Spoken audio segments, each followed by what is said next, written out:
I ran for Congress because I could see the direction the country was going in, the wrong direction. And I went down after the hurricane and I realized that we were unable to respond to any emergency at that point, and I saw what happened to our people, and it made me more determined than ever to be part of the change. In 2006, I promised New Hampshire voters that if they sent me to Washington, I would fight for them. My priority is to continue that fight, to make sure we don't send jobs overseas when Americans need them, to make sure that we do provide health care for the middle class and others who can't afford it, to make sure that we do protect our environment, and to make sure that every child has an opportunity to receive a good education. Every day when I'm in Washington, I stand up for the middle class. I'm one of them.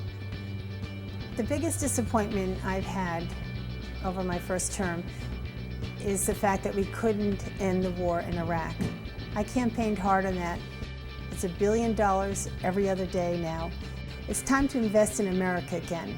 It's hard to understand why the veterans were so neglected for so long.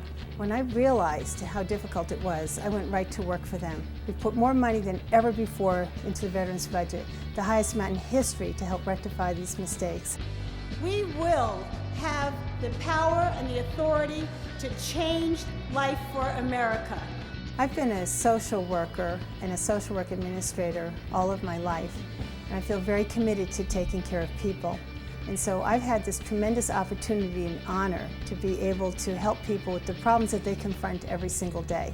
That's constituent services, and it's the greatest part of the job, I think, being able to make a difference. I did come from a Republican family, and I think that was very helpful to me because it made me realize that whether we're Republican or a Democrat or an independent, we really all want the same thing. We may have different ways of getting there, but we all want a better life for our children than we had. And we speak to independents and we speak to Republicans and we say to them, we know you because you're our neighbors, you're our family members.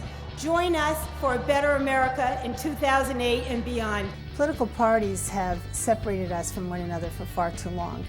And I had made a commitment not to be part of the bickering down in Washington, and I've honored that commitment.